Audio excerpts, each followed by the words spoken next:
Early. Bright and early. And so with that, I interviewed Gray Young. He is the new superintendent for Fort Mill School District, taking the position officially announced 1st of July. So it's been one good full month. He is getting ready for Monday, making the rounds already this week. We did have a moment to catch up, catch his breath, and have a conversation on what he's looking forward to. So we'll play that for you here now on Live Impact News on WCNC Plus. Ray Young. Yes, ma'am. Superintendent Young. How does that sound to you? It sounds great. I love this community. I love this school district, and so I'm happy to lead these people here. Our school district was built upon our people and prioritizing those relationships, and it's just such an honor to work alongside these people to do what's best for our students in the community. What are you looking forward to most in this role? I think just working alongside the people in Fort Mill. I mean, not just the people that work in the school district or the students that go to school here, or the parents and the families, but the community as a whole. They take pride in our school district. They've proved that over and over, withstanding the growth, unprecedented growth that we've had. So really just nurturing those relationships with everybody and prioritizing our students and their achievement. You are one of the homegrown, right, at Fort Mill. Yes, ma'am. So over the years, what are the lessons that you can take in what you've experienced that you're going to take into this academic year? I think community. I think working hard. Good things happen when you work hard. And growing up in Fort Mill, everyone takes a lot of honor and value in the people and the students and their achievement. And I think just for me, it's about growing and getting better. We pride ourselves on being one of the top performing districts in South Carolina, but we have room to grow. So it's really looking for those things, ways to grow, ways to get better. Education is such a dynamic field. It's constantly growing, constantly evolving. So we don't have room to be stagnant in Fort Mill. We've got to continue to grow and get better. Yeah, then what are the challenges specifically? So the big one is growth, obviously. We're the fastest growing school district per capita in South Carolina. We're the smallest geographical school district in South Carolina, 53 square miles, which is very unusual to have this much growth in a small area. So I would say that's the big challenge moving forward. But again, our community has supported us over these last 25, 30 years, passing bond referendum after bond referendum. Our school board has supported us. We've had to increase taxes. And our community is standing by us with that because they want to provide the best education for our students. Second is teacher recruitment and retention. It's a national problem. I mean, we're one of the top 6% of places to teach in America. So even with that, we're still having problems, recruiting teachers. So we need to make sure that we're providing an environment for our teachers where they want to stay here when they get here. And then we also need to figure out ways to recruit. We need to come up with some solutions on how we can recruit teachers. One of the ideas, we have many of our students that are graduating from our high schools that are going to college and going into teaching. So maybe we need to start recruiting them at an earlier time. So I would say teacher recruitment and retention is a big one. And then the third one is the achievement gap. Every school district in the country has achievement gaps. We have students that are not performing where they need to perform. We have a 95.8% graduation rate in Fort Mill, the highest in the state. But that means 4.2% of our students aren't graduating. So what are we doing with them? We want to improve our community and continue to have a great community. We need to make sure our students are graduating high school. We have students that are not performing. They're not meeting the standards on the state assessments. So what are we doing for them? We have to have targeted interventions. Even outside of academics, we got to find out why students are not involved in school, if they're not in extracurricular activities. So we're going to do some studies there to see why students aren't involved. Is it because of transportation? Is it because they have to work after school?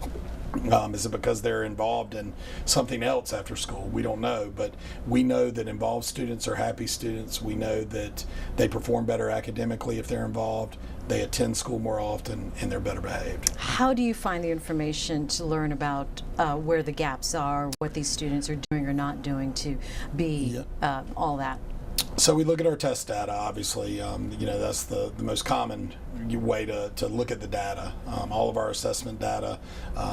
And then we actually we're going to contract with one of our former principals. He's going to come in and do the study on the involvement, the extracurricular activities, and he's going to look at every student who's not involved. He's going to do some small groups, some focus groups, and kind of find out what we can do to get them involved in school. Let's go back to the teachers Yeah. being so attractive to work in Fort Mill. What do you attribute that to? I think, again, I think our best recruiters are our current teachers because they love working here. We have great school administrators that work hard. Our teachers work hard, our support staff. Obviously, we want to continue to increase pay because they deserve to be paid more. So I think it's a combination of a lot of things. I think it's just the environment and the culture that we have here, the family culture in Fort Mill. And I think our current teachers enjoy working here, so they're recruiting teachers from other districts as well. For any prospective new teacher, what is your message to them? What do you want to say to them? Enjoy it, love on kids, remember their why, remember why they got involved into this field. It's because they love working with young people. And there's tough days as teachers. Teaching, it's not an easy job, and you have to come to work every day and be on and be ready to give your students everything that you have. And that can be hard to do day in and day out, but if you remember why you got into this profession is because you love working with young people. That's why I got into the profession, and I think that's very important as they move forward. To families and parents, what is your message to them, and what should they expect from each other with any changes here at the school district? Absolutely. I think our families, they're so important. They're vital to the success of the student. So I think collaboration is the key. We've got to make sure that we're collaborating as families, students, teachers, administration. We're all collaborating to find the solutions that are best for their student. Every student has individual needs. We need to make sure that we're communicating with our families, working together to make sure that our students have everything they need to be successful. We have to talk about AI.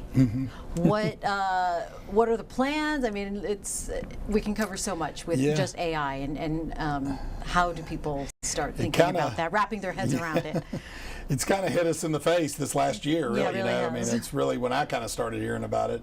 But AI is obviously the next new thing in technology.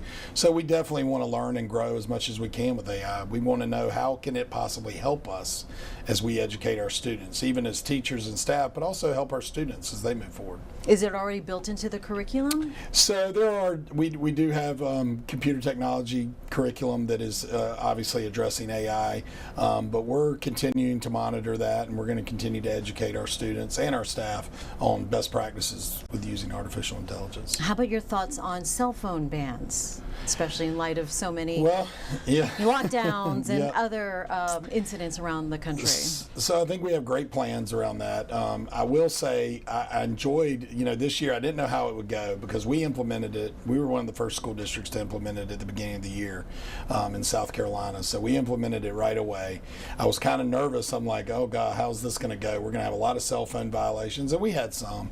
But it was interesting to see when you're walking around, especially the high schools, and like at lunch, for example, we used to allow cell phone use at lunch, but then they couldn't have them at school at all this year. So when they are not using cell phones, it was amazing to listen to the conversation going on in the classrooms. It was amazing to watch kids walk from class to class, talking, communicating with each other in the old-fashioned way like we used to.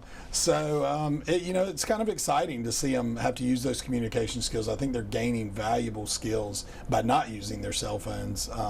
And cell phones, obviously, there's some things about them that are great and we need to use. But I think in schools, our students are really learning a lot by not having them. There's paying attention more, better behaved. And I think it cuts down some of the problems that we've had in schools in the past. Along those same lines, when it comes to parents getting involved with their kids' education, what they're going through during the day, communication from teachers or the particular school or the school district to parents in a timely manner, what do you say? What do you have in the works? I think the communication aspect of it's so important, and we always ask parents to call the school, If there's any issues, make sure you're calling the school, talking to the teacher, talking to the administrators, just making sure that we're aware and we can work together. Kind of like we talked about earlier, our families are part of the solution to helping our students. So we need to make sure that we're collaborating, working together, and they do that by calling us, and if there's any issues, giving us an opportunity to address it. Any other message you want to give students before their first day of school? I just want to say, work as hard as you can. You're going to do great things. We have wonderful students, wonderful families. Be all in with the Fort Mill School District. Our teachers and staff are amazing, and they're going to do everything they can to provide the resources for our students to be successful. All right, congratulations again. Thank you. Yeah, thank you so much. Yep.